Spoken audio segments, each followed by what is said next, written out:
Hi there, I'm Marcus Thomas, bringing you another tech tip from Kaiser Premier.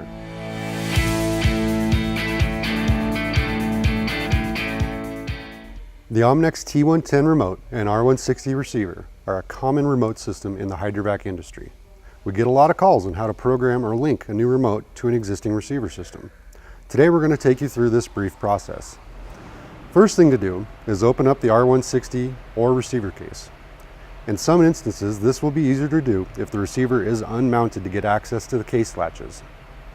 To open the case, take two flat blade screwdrivers and insert into the latch openings from the cable side of the case.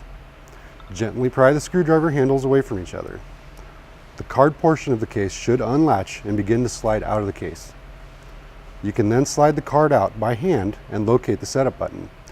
With the wires on the right, the setup button is the bottom yellow button on the card. Next, we need to power up the receiver. Turn on the ignition on the truck. The engine doesn't have to be running. Some machines may have a body power switch that will also need to be turned on. And finally, if equipped, turn on the receiver power switch. Now we'll put the remote into configuration mode. First, we push and hold the red button, then push and hold the green button, then release the red button, then release the green button. The next step is to put the receiver into setup mode. Push and hold the setup button.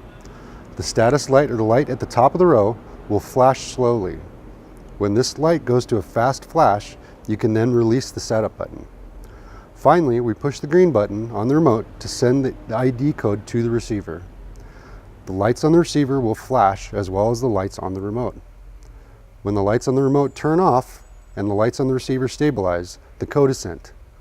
Turn on the remote with the green button and the unit should link up. All that's left is to put it back together.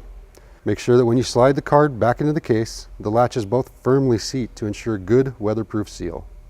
If unmounted, remount the receiver and close the enclosure. See, that wasn't so bad. Thanks for stopping by for another tech tip.